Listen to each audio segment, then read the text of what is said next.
What are some of the frequently asked questions that you ask us? Today, in today's episode, we are going to dive in.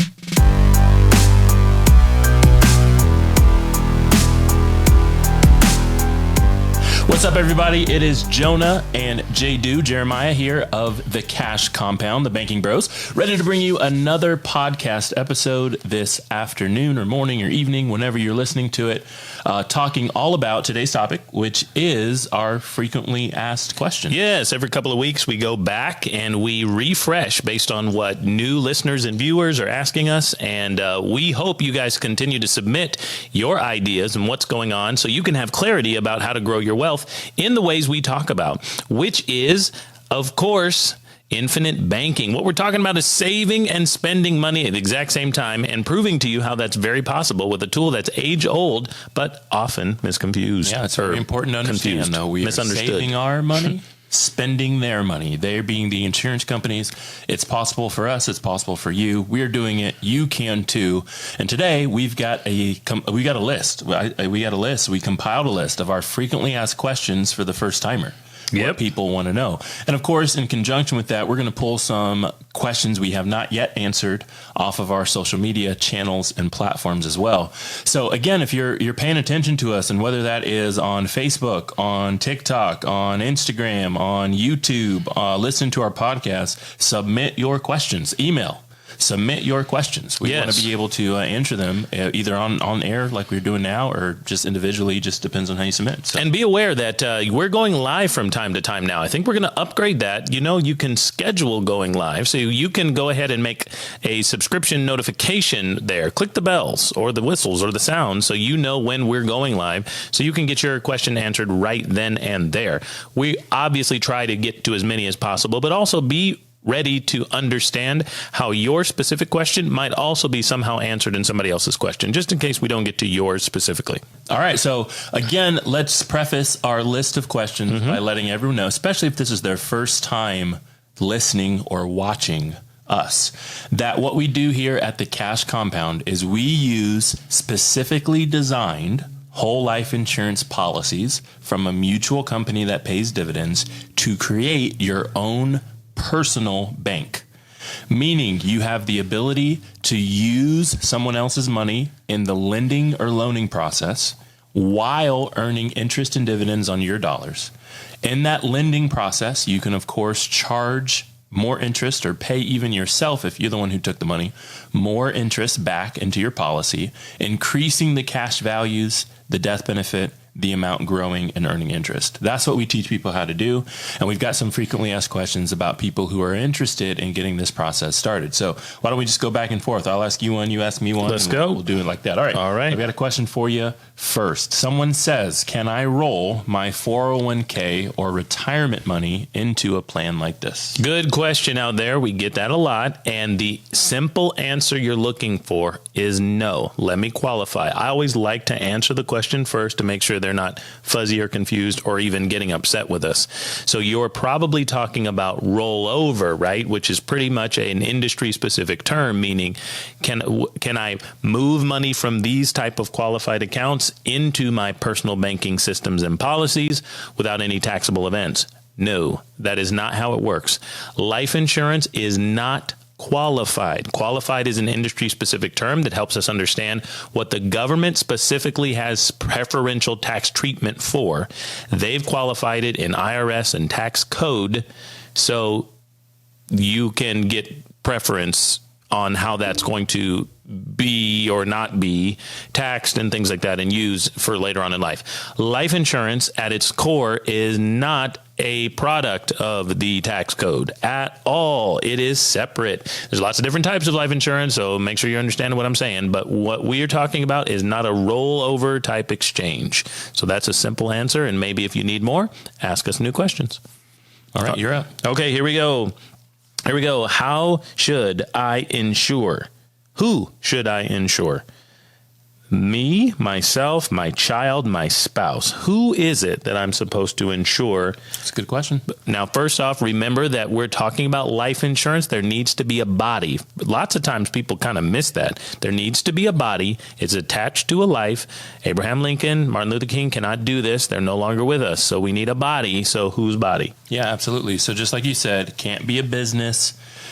Can't be a corporation, can't be a foundation, got to have a body, an individual body. Once you know that, determining which body, right? We would generally recommend that you insure the matriarch and the patriarch of the family first. So mom and dad, or if that's you, insure yourself first. Learn how to use the policy that you've got on yourself. And of course, you can make whoever you need to in your family, fringe, church, or charity, get the money after you're gone. After you do that, if you are interested in starting new or additional or more or bigger or whatever policies, we'd actually recommend that you now use someone different than yourself. And the reason you do that is to spread the death benefit out over your family. There's not going to be any difference between cash value assets, between getting a policy on myself or using my spouse. There's not really anything to write home about there, but we would recommend that you actually start with yourself. It'll be easier to understand and to use if you start on yourself while you learn it, and then you can branch out after that. So that's how we'd recommend that. So for the person asking, start on yourself. Give us a call. We'll be happy to help you. Okay, I'm ready for one from you. Okay. We've got a question that says, can I put extra into my policy if I have extra money? Okay, so what that person, let me clarify for the new listener, is trying to say is our premiums determine how much money we're putting inside this policy. Premiums are a set rate, level premium. Okay, so in the world of insurance, we are going to use policies whole life that are level premiums. That means that the payment is not going to change. Okay, so it doesn't go up. It doesn't matter what Putin does. It doesn't matter what Vladimir or Vladimir does. It doesn't matter. Okay, there's, you know what I'm saying, both them guys over there. I didn't realize it was two people. Are you talking about two different people? Vladimir and Volodymyr. The two people? Yeah, Vladimir Putin and Volodymyr, the president of Ukraine. Oh, I didn't realize that. Yeah. I didn't realize. Okay. Okay, so it doesn't matter. It doesn't matter what the stocks do. It doesn't matter what Elon Musk tweets. Okay, so your premiums are level. So now let's get into the question. Elon owns most of Twitter now. Did you hear that? He didn't own most of it. He owns like 9%. He's the highest owner. Yes. Stock owner. Okay. So it doesn't matter what he does. Okay. This is a guaranteed contract that ain't got nothing to do with those things. All right. So how do we put in extra? First off, it's a set amount and you pick that around here. Secondarily, yes, there is some fudge room. Okay. The insurance company is not going to send you a different bill or a different premium, but yes, you probably, once you understand what's going on, want to max out what's potentially possible to get in there, because uninterrupted compounding is going to occur for everything you can get in. And of course, Jonah, the earlier we get in more money, the better it works for us on the exponential curve throughout your lifetime. That's right. In cash values that are going to be available. So yes, we want to max it out. That number is a unfigureoutable number. Okay, is very specific based on your policy. We're going to ask the insurance company for help as you move out through life. Hey, just tell us what the number is right now. And they will tell us. They'll tell us. Yeah. Yeah, so you don't have to worry about it, but yes, we're going to pack it as tight as we can in most cases, if that's right for you and your income. There it is. Okay, one for you, Jonah. Okay. Here it is. How soon can I get a loan? Oh, easy one. Easy one. So we always say, you've probably heard it said a few times even on our content, that you can take a loan within 30 days of paying your premium. That remains true. Within 30 days of paying the premium. But I'll give you a little insight. We always say within 30 days just so we don't have anybody kind of step on our toes and say, you told me within 30 days. But in reality, a lot of insurance companies will give you that loan a lot faster than 30 days. They just really want your payment to clear so they know that you've paid, and then they've processed for a day or two, and then you're ready to go. Now, Jonah, help them understand, though, that many people who have had life insurance policies in the past or currently looking at something they have go, there's no loans available. Sure. In the first year, let alone first month, second year. Absolutely. So that actually goes back to a little bit of what I said when I started before we answered the question. I said we use specifically designed whole life insurance policies from a mutual company. And so that design is actually what allows you to take your loans within 30 days right away. Here's really what I mean. I use this kind of explanation for a lot of people because it really helps a lot of people. And that is this. Most of us understand car insurance, for instance. Everybody gets it, right? But just because you and I both have car insurance does not mean that we have the same thing. I could have towing coverage. You might not. You could have rental car coverage. I might not. I could have personal injury protection, PIP, they call it. You might not. Your company might give you accident forgiveness. I might not. The policies actually are different, even though they're car insurance. In life insurance, it works a whole lot of the same, meaning there's lots and lots and lots of options to throw in life insurance policies. There are options in life insurance policies that say they'll pay you money if you get hurt on the job. There are options that say they'll pay you money if your kid gets hurt. There are options that say if you can't work, we'll do this. And there's all sorts of options. Well, when we're talking about a policy designed for personalized banking, we probably didn't put that option on there that gives you money if you get hurt at work, right? We generally tell you to go get a workers' comp policy for that. That's right. If that's what you're concerned about, that's the type of policy you should get. It encompasses so many things. It'll cover you for this and that, right? I mean, you should just get that type of policy. So we're not going to just throw that option on this policy because this policy is specifically designed, meaning we put on the options to make your policy produce cash value. Yep. And because of that, you can get cash value out of your policy within 30 days. Yep. We'll leave it at that. Good one. Cool. All right, I got a question for you. Let's see. It says, I have no debt. Why would I need to take a loan from my policy? It's a great question because I actually fell into this category. So it's good you asked me. I know, Jonah, when you started, you did have debt, consumer debt, school bills and stuff, and you were concerned and wanted to know, hey, will this be effective? And lots of people who have followed us and followed some of the people that we work alongside a lot realize that debt is a big topic, and we use these policies to get out of those debts. But I was potentially like this person who was wondering, how would I use this, or why, or is it effective if I don't have debt? Now, one of the ways that we describe things around here, ladies and gentlemen, you're going to have to watch. We'll hopefully link to it here, and it's the 3-cup setup. And that is a better visual picture on how to utilize this whole process and system, even if you don't have debt.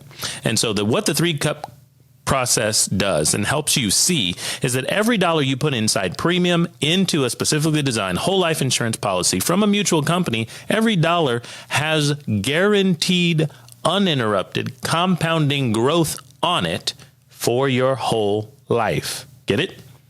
Pun intended. Whole life. And the growth is a different pool of money that the insurance company gives you. It is cash value. I've started to say a lot of things like this. It's the equity so far, currently, today, of the death benefit. And that money that you can use is available to be spent. And so would you like to save your money while you can still spend somebody else's on these crazy gas prices? Yep. That's not a debt instrument at all. What we're using it for is cash. Cash is what we need to buy stuff.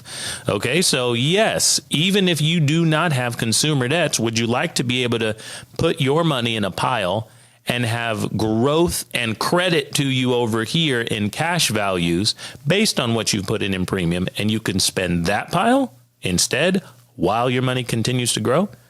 I think the answer is yes. So if you think of it like that, for us, that's the red cup premium, cup 1, and the green cup, cup 2, cash value. If you think of it like that, I think that question answers itself. There it is. Yeah. Okay. Good question, though. Appreciate everybody on that one. And hey, we really hope that you're understanding this and you're digging for understanding, because if you are, you're really going to be surprised at how versatile these policy contracts are going to be for you. Next question for you, Jonah. Am I too old to do this? A lot of people ask that from time to time. That's maybe. True. Now, Okay, so give it to us. All right, cool. I don't know how old is. That's the thing. I don't know how old this person was, but what's the answer to that question? I mean, so here's the cool part about the answer to that question. It doesn't really matter if you're 30, 40, 50, 60, 70. I'm just keep going, right? It doesn't really matter because we design these policies for cash value. Yep. The answer to this, even some questions we answered today or people asked today, how soon can I get the money out, right? Yep. It wasn't an age for that. It was within 30 days you can get the money out. And I tend to believe that no matter what age you are, you can use money. I don't think people stop spending money just because they hit whatever old is, right? They always buy things, whether it be groceries or trips or cable or Netflix, right? It really doesn't matter. You always have something to purchase. And maybe you're really, really old, and so you're not doing the purchasing anymore, but somebody's purchasing for you. Right. We got these kids and grandkids because I'm losing my mind. Right, but it doesn't matter. It doesn't matter how old you are because the policies are designed for cash value. Using cash value, it doesn't matter how old you are. You probably need the money. You probably need to use cash. So it really doesn't bother me either way. 30, 40, 50, 60, 70, 80, 90. I've never worked with a 100-year-old. I've never talked to But somebody. let me give them a follow-up here Maybe because they're not listening to podcasts. that's true. Yeah. Okay. They have their kids and grandkids listen to podcasts for them, right? So you can still practice this in your family if you're listening for grandma out there. But let me follow up a little bit here. A lot of people are really tied into the fact that whole life insurance policies and life insurance is also based on someone. So that's why they're asking, right? They're not just asking, hey, am I too old to do this? No, because they don't have to be the owner or the body. They can actually be the owner and not the body. So you can own a policy on someone like your brother. So this is my brother. We have insurable interest on each other. What that means is if he passes, I have a loss. Okay. So if Beyonce passes, I ain't got no loss. But if my kids, my mom, my business partners, my spouse pass, I would have a loss. So I might want to own on them just in case my body was uninsurable or I thought I was too old and that was going to affect certain aspects of the policy. So hopefully that's enough information for you to know that, hey, let's still work toward doing this process in our family. And let's call up the banking bros at the Cash Compound and get some answers. All right, John, you got one for me? I do. I've got one. This one was a little interesting. So I actually wrote it down here. So I'm going to read it. So the person is asking, why have I not heard about this information before? So they basically, I don't know if they saw us on the internet or whatever, but they're asking, why am I hearing it from you and I haven't, I don't know, maybe been taught it in school or something? So that's a very, very good question that I typically answer in two ways, Jonah. So why have not people understood this process for really what it is? A cash system, a depository of ever-growing and uninterrupted compounding cash for you to use while living. Well, there's a couple of reasons for that. One reason I'll say is because the folks who have so far educated you on this process of life insurance, we're not talking about the process of using money. They were talking about a death benefit, right? So when they're talking about a death benefit, we're here to cover and help someone else, another family member, when your body is gone normally, and you're protecting them from sudden catastrophic financial losses. So when you die, the family's taken care of, right? They can close out your assets. They can have a little extra money to have a great service. You don't have to have a GoFundMe or something like that. And they can take care of things moving forward if you had income that needed to be replaced. So that's one reason. We're not here. And so far on this episode, you haven't heard us double down on death benefits. Yeah. Okay, death benefits are good. They will be a part of your cash value banking policies and your infinite banking process, but that's not the only or main point that's going on here. The second reason, this is really crazy. Think about this. I'll ask it for you, Jonah, because I ask it to folks on the phone each and every week I'm talking to them. Now, your car, you have insurance on, yes? Yep. Because you want to be covered in the event of a loss. You don't want to have to cover the loss. That's right. Okay, so you're going to pay for the eventual potential loss on a car you hope to not crash, correct? That is correct. Okay, so how much money are you trying to put into that system each and every month or however often you pay it for a car you hope to not actually crash? Well, as little as possible, because I don't even know that that's going to happen, right? I'm hopefully driving safe to prevent it from happening. So yeah, I mean, little as I can. And that's how we've thought about life insurance as well. And of course, there's multiple types. A lot of people know about terms and other types of permanent products, but I have some opinions on those. But whole life insurance is an inevitability for the payout. You have to die. I will pass. You have to pass, okay? Yeah. Hopefully it's going to be after me, but when you do pass, you will get the money. And by you, we always mean your friends, family, church, and charity. It has to come out. Yep. Okay, so this is different. So for every dollar you put in, it is guaranteeing money that is going to come to you. And a permanent product. It's a permanent product, yep. Right? How long do you think a permanent product lasts? I'm going to go with permanent. Okay, one day longer than you were around, hopefully, yep. Because they're going to pay out afterward, right? Yep. To the folks. Okay, so here's what we're saying again. In a whole life insurance policy, the way that it really works and is designed for you, every dollar you put in premium compounds and grows forever. Now, it'll get paid out as these benefits, what we say Cup 2 and Cup 3, the death benefit, of course, but also the cash value of the death benefit. And you'll have more and more and more you can play with. Increasing exponential curve for your whole life. Sounds good. So how much money would you like to put in that system? Probably actually the opposite. I'd want to put in as much as I could in that system. There you go. As much as they'd let me, as much as I have, right. That sort of thing. Yeah. Now remember, when you put the money in there, folks, it's not gone. You still have to. We've had a whole episode to help you understand, and many other episodes that we hope you join in and listen to help you understand that there is cash value and you can use it starting immediately. Jonah explained all that. So those are the reasons probably why you and I, until the internet and information age started to kick out information like this, we didn't know. That's why we were in the dark to even know that this system was possible. So there we go. All right. Got one more? Yes, one more. But this time we are going to a comment. Okay. No so let's talk about this. I found one that does need a response. Okay. So our comment of the week is kind of like a question too, but here it comes, the comment of the week.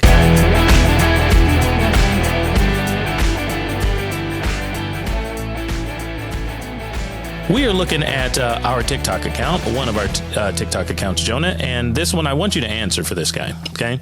Sometimes the context of the TikTok is really helpful, but the Even Ding Plug. That's his name? That's his name. I thought that was part of the question. I was like, I didn't understand. I don't know the answer to that one. Okay, here we go. Okay. So a refresher on some of our stuff that we say out there. We pull out little snippets and these shorts here to explain topics and help people think. And I'm talking about how banks make money. Okay. It was one of the ones that I did, and how banks make money. And he says, you missed a big part. The banks. Okay. Banks invest your money in the stock market too. And that's basically what he's saying is, that's how they make money, and it's immediate. They don't wait. Okay, so let me say it again. I'm talking about banks. How do banks make money? And he says, you missed a big part. They invest your money into the stock market too, and that it's immediate, that they don't wait. How would you respond to someone who's trying to say that's how banks make money? Well, first off, I have not seen that particular video recently. I'm sure I watched it when it came out, but I'm assuming you said in your video that banks take your money and then they loan it out. They do stuff with it, and that's how they make money. Yes. So this person really says the only thing that he's saying is that you didn't say that they buy stocks with it. He's saying they invest your money in the stock market at a bank. Okay. My question is, does that need any clarification or correction? What do banks do with your money? So, I found it. Okay. I apologize. It took me a second. Well, and I have to think about it too to help people like, what is he saying? Yeah. So basically the part that needs a little clarification or correction is that big word invest. Invest. That's where the issue's coming in. So actually do me a favor, since you have your computer, look up the word invest on, Google it. Investopedia or somebody? Give me the word invest. I'm going to read the definition directly off of the internet. Literally, this is right away as soon as we can pull it up. So here's why I wanted to read it. So investing, perfect. Here it goes.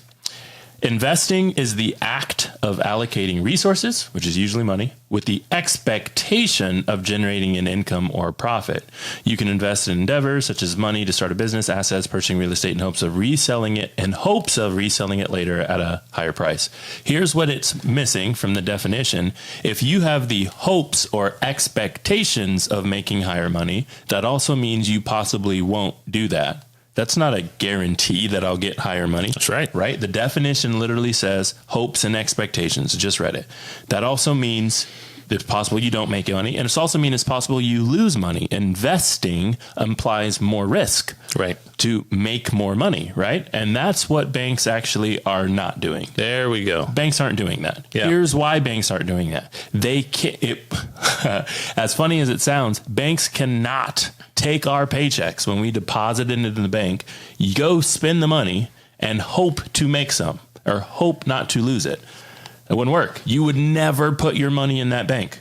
Right? Yeah, that wouldn't be a bank. If you that would be your something else. Paycheck at week after week after week in the bank, and the bank called you one day and said, we hoped we made it. We had expectations to make it, but we didn't, and we lost it all. Yeah. We lost some or half. What would you say? Oh, crap. Exactly. And you're done with that bank. That bank would never do anything with anybody again. So what banks are not doing is investing. No. How banks make money, their principal way of making money. So they do lots of things, but their principal way of making money is to take your dollars that you deposit there. So this is the depositor's dollars, to loan it out to somebody for houses, cars, credit cards, student loans, fence in the backyard, redo the kitchen, motorhome, student, whatever, vacations. It's so many things, right? And then charge that person interest. So that person has to pay all the money back and extra. Mm-hmm. If they pay all the money back and extra, the bank finishes with all the money the bank started with and a profit. There we go. And banks do that day after day, hour after hour, week after week, month after month. Think about how many loans your favorite bank has done already today. Mm-hmm. Banks do loans. Loans are assets there we have it. To banks. So what we're trying to make sure it's clear, if banks get all of the depositors' dollars back and lots of different loan payments out there, because they also can fractionally mess with that deposit and loan out way more than they have. So those of you who are going to say that in the comments, help us understand that. But we know what you're talking about. Fractional reserve banking means that they can loan out more than they got. But then when they have profits, they can invest it. Sure, they can do whatever they want with their profits because now they have money. But the loan was delivered out to someone based on the depositor's money, my money. So it's a little bit of a nuance there that can really help you understand and help you reciprocate that process when you want to go out there and crack the code to cash flow, everybody. So we hope you've enjoyed this episode, a couple frequently asked questions to help you have your general questions answered about what's really going on and how this process may work best for you. We look forward to talking to you very soon. So get on our calendar, click the links in the bio, jump on our schedule and talk to one of the banking bros about your specific and custom needs so we can get this process started for you.